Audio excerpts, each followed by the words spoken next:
तो वहाँ पर हमने बात करी थी आपके कुछ होते हैं प्रोसीजरल लॉ और कुछ होते हैं आपके सब्सटैंटिव लॉ, ठीक है। तो उसी के अंदर इन दोनों को डिफाइन किया जाता है, तो उसी के बारे में आज हम समझने वाले हैं। बेसिकली ये उसी का सेकंड पार्ट कह सकते हैं एक तरह से। तो यहाँ पर हम समझेंगे आईपीसी सीआरपीसी क्या होता है, कितने सेक्शंस हैं, कितने चैप्टर्स हैं, क्या क्या इसमें इंपॉर्टेंट चीज़ें होती हैं, और साथ में सबसे इम्पॉर्टेंट वो है जो आपके डेथ पेनाल्टी होती है वो किस किस कंडीशन में एप्लीकेबल होती है, ठीक है।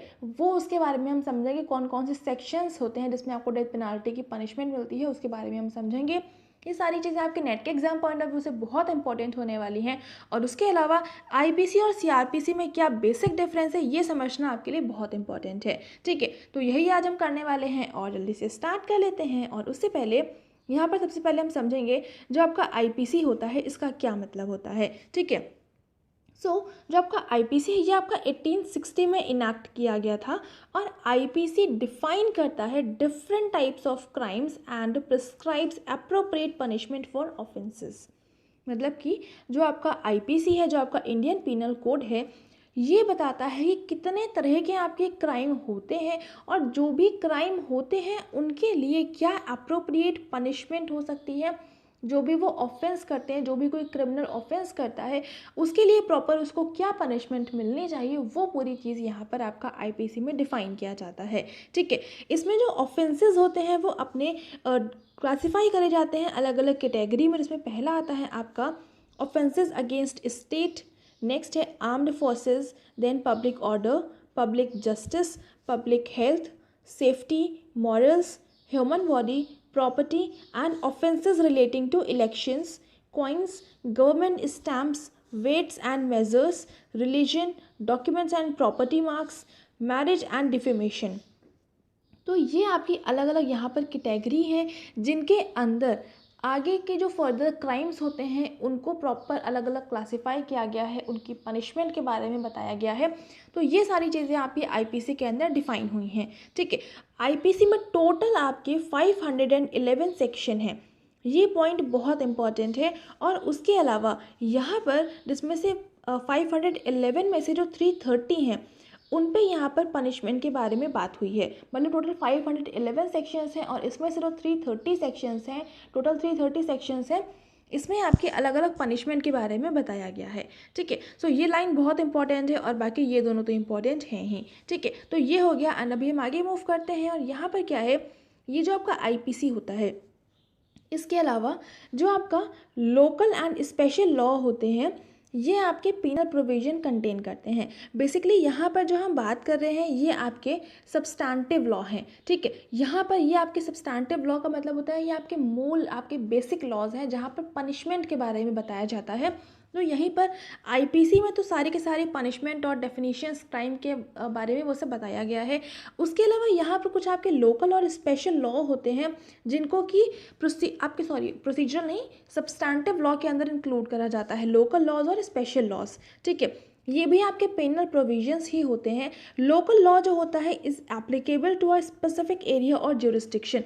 लोकल एरिया किसी एक स्पेसिफिक एरिया या फिर किसी एक स्पेसिफिक ज्यूरिसडिक्शन तक ही लिमिटेड होता है, और जो आपके स्पेशल लॉ होते हैं ये एप्लीकेबल होते हैं किसी एक पर्टिकुलर सब्जेक्ट को लेकर, ठीक है। ये जो लॉ होते हैं इनैक्ट किए गए हैं from time to time mainly to deal with the new emerging forms of crime and to protect the interest of the weaker sections of society.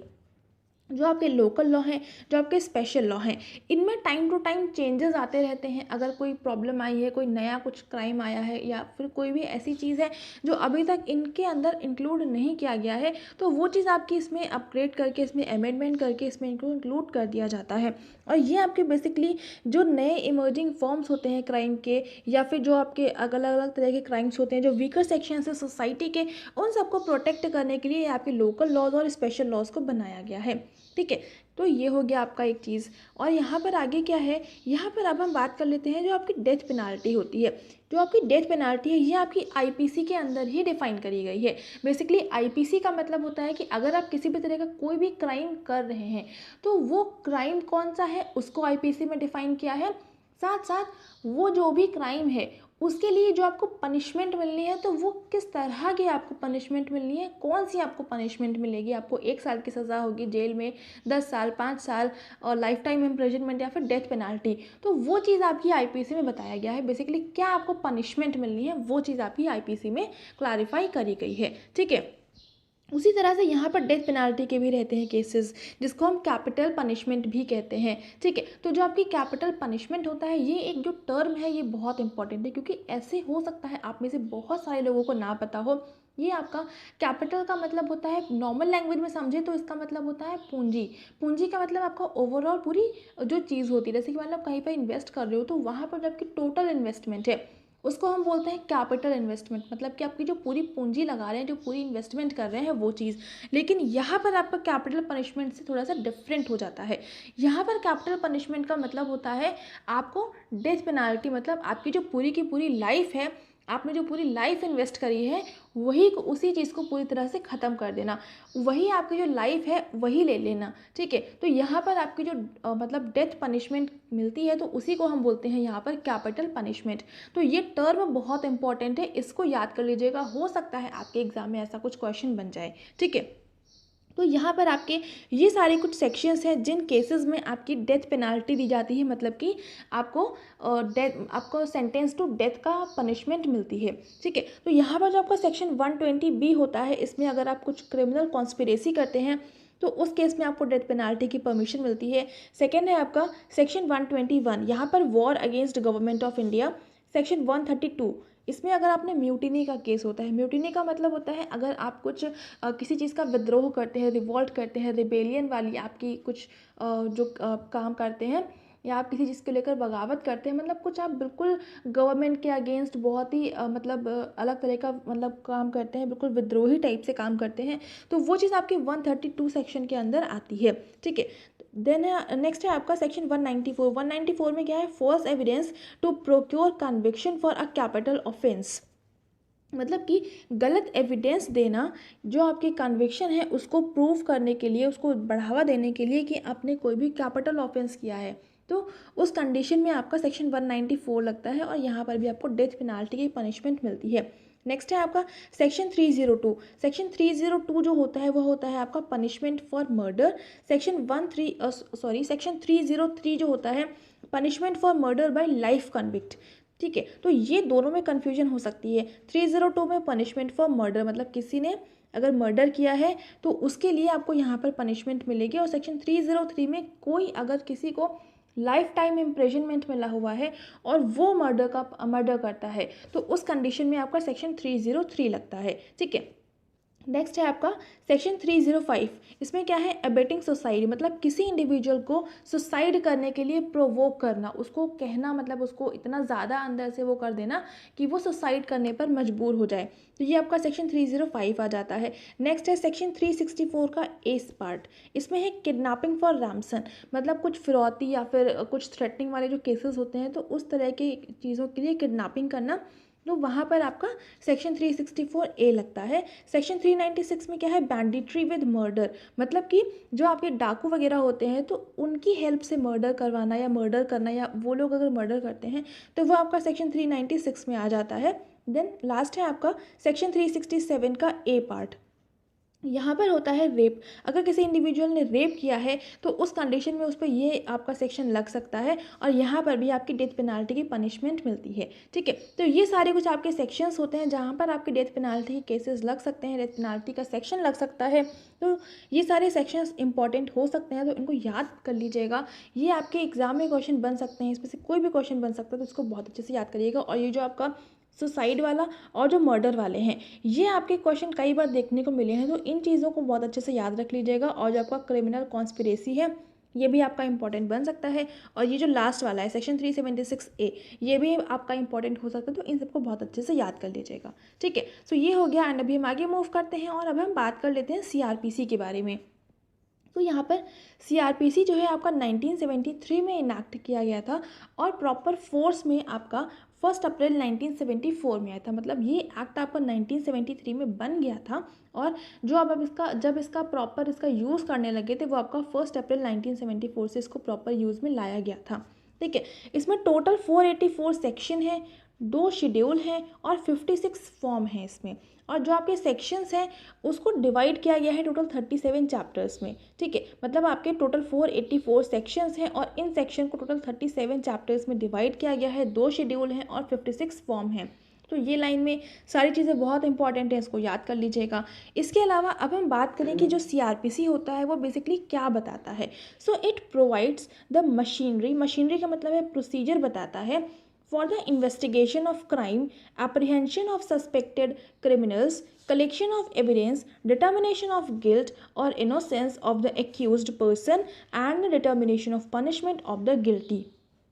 मतलब कि जैसे कि आपको इसके नाम से थोड़ा बहुत आइडिया लग रहा होगा कि ये चीज़ जो होती है, अगर कोई क्राइम हुआ है कहीं पर, किसी भी तरह का कोई भी क्राइम हुआ है, तो उस क्राइम के साथ में हमको कैसे डील करना है, हमको किस तरह से इन्वेस्टिगेशन को परफॉर्म करना है, क्या हमें प्रोसीजर फॉलो करना चाहिए, किस तरह से वहाँ पर एविडेंस का कलेक्शन करना चाहिए, जो सस्पेक्ट जो क्रिमिनल्स होते हैं उनके साथ किस तरह से एप्रीहेंशन उनका करना चाहिए, किस तरह से हमको गिल्टी को, जो गिल्टी होता है उसको डिटरमाइन करना चाहिए, इनोसेंस को कैसे बचाना चाहिए, किस तरह की पनिशमेंट वगैरह के लिए क्या क्या प्रोसीजर फॉलो करना चाहिए। मतलब ओवरऑल किसी भी तरह का कोई भी केस हुआ है, कोई भी क्राइम केस हुआ है, तो उसके साथ में हमको किस तरह से डील करना है, हमको क्या प्रोसीजर फॉलो करना है, उसका पूरा आइडेंटिफिकेशन करने के लिए, उस पूरी केस के बारे में पूरी प्रॉपर इन्वेस्टिगेशन करने के लिए हमको क्या क्या प्रोसीजर को फॉलो करना चाहिए।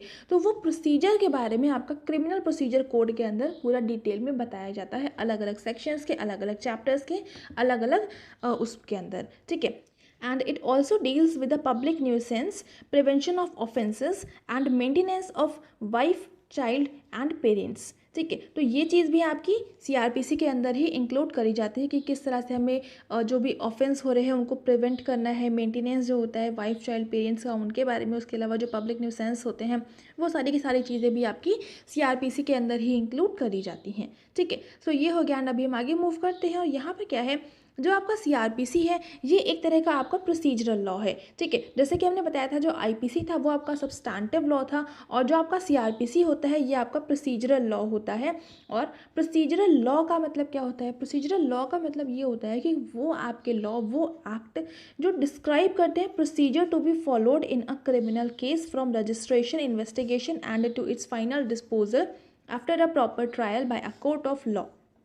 मतलब कि कोई क्राइम, वही चीज़ है, कोई क्राइम हुआ है तो उसके रजिस्ट्रेशन से लेकर के इन्वेस्टिगेशन और लास्ट में जो फाइनल रिजल्ट आता है, प्रॉपर ट्रायल वगैरह होता है कोर्ट में, वहाँ तक हमें क्या प्रोसीजर पूरा कंटिन्यूअसली फॉलो करना चाहिए, उसके बारे में, हमारे प्रोसीजरल लॉ के बारे में, उसके बारे में जो जितने भी प्रोसीजरल लॉ होते हैं वो बताते हैं। और प्रोसीजरल लॉ कौन है, ये आपका है CRPC, ठीक है। Then criminal law makes a distinction between 2 categories of offences, cognizable and non cognizable. जो क्रिमिनल लॉ होते हैं उनको बेसिकली यहाँ पर 2 कैटेगरी में क्लासिफाई किया जाता है, cognizable and non cognizable. Cognizable में आपके वो सारे ऑफेंसेस आते हैं जो बहुत ज़्यादा हीनियस टाइप के, बहुत सीरियस टाइप के क्राइम्स होते हैं।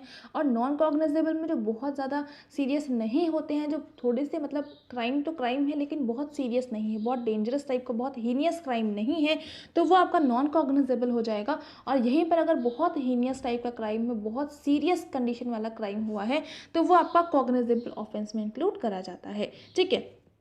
अब इसके अंदर भी जो कॉग्निजेबल ऑफेंस होता है इसको भी फर्दर क्लासिफाई करते हैं। इसमें जैसे सेक्शन रहता है आपका, तो उसमें आता है cognizable offence amounting to murder, cognizable offence but not amounting to murder. तो ये भी चीज़ होती है, तो इनके बारे में ऑलरेडी हम पहले 1-2 वीडियो के अंदर पढ़ चुके हैं। तो अगर आपने वाला वीडियो नहीं देखा है तो ऐसे तो उसको ढूंढना मुश्किल हो जाएगा, बट जल्दी ही मैं इसके लिए भी सेपरेट वीडियो बना दूंगी, तो वहाँ से आपको समझ में आ जाएगा। इससे पहले जब मैंने कराया था तो किसी एक वीडियो के अंदर एक छोटा सा पोर्शन आया था, तो वहाँ पर मैंने इसको बताया था, ठीक है। तो इसके लिए मैं सेपरेट वीडियो बना दूंगी, तो वहाँ से आप इसको देख लेंगे, ठीक है। तो ये हो गया आपका CRPC के बारे में। और यहाँ पर अब हम बात कर लेते हैं, बेसिकली यहाँ पे पूरा प्रॉपर क्लासिफिकेशन टाइप से लिखा हुआ है, जो आपका IPC है, जो आपका CRPC है, उसमें क्या बेसिक डिफरेंस है। तो यहाँ से वही सारी चीज़ें हैं जो मैंने अभी तक आपको बताई हैं, बस यहाँ पर पूरा प्रॉपर क्लासिफिकेशन टाइप से लिखा हुआ है, तो उसको आपको समझने में बहुत आसानी हो जाएगी। जैसे कि IPC में क्या लिखा है, IPC जो आपका refer to the basic criminal law enforced in the country to cover all sort of criminal activities and provide remedy to them. CRPC में क्या है, implies the law enforced in India for regulating criminal law procedure that should be followed during a criminal case. Next, जो आपका IPC होता है ये provide करता है कॉमन पीनल कोड, और जो आपका सीआरपीसी होता है ये स्ट्रेंथन करता है लॉ कंसर्निंग क्रिमिनल प्रोसीजर को। आईपीसी जो होता है वो एक तरह का आपका सब्सटैंटिव लॉ है, और जो सीआरपीसी है वो एक तरह का आपका प्रोसीजरल लॉ है। आईपीसी में क्या होता है, अलग अलग तरह के जो क्राइम्स होते हैं उनके बारे में और जो उनकी पनिशमेंट है उसके बारे में बताया गया है, और सीआरपीसी जो है वो बताता है स्टेप क्या होनी चाहिए, किसी भी केस को स्टेप बाय स्टेप हमें किस तरह से उसका फाइनल रिजल्ट तक पहुंचने के लिए क्या हमको स्टेप्स को फॉलो करना चाहिए। ठीक है, तो ये चीज़ आपकी सीआरपीसी में बताया गया है। तो ये वही सारी चीज़ें जो अभी तक मैंने आपको एक्सप्लेन करी हैं, बस यहाँ पर ये है कि पूरा प्रॉपर आपका क्लासिफिकेशन टाइप से लिखा हुआ है, तो यहाँ से आपको चीज़ें और अच्छे से क्लियर हो जाएंगी। ठीक है, सो आई होप यहाँ तक आपको बेसिकली सीआरपीसी और आईपीसी में क्या डिफरेंस होता है वो समझ में आ गया होगा। तो अब आपको चीज़ों को समझने में बहुत आसानी हो जाएगी कि कौन से सेक्शन आपके सीआरपीसी में आएंगे, कौन से सेक्शन आपके आईपीसी के अंदर आएंगे। ठीक है, सो आई होप यहाँ तक आपको चीज़ें बहुत अच्छे से क्लियर हो गई होंगी, बट फिर भी कोई डाउट रह जाता है तो कमेंट सेक्शन में लिख दीजिएगा। और अगर आपको ये वीडियो पसंद आया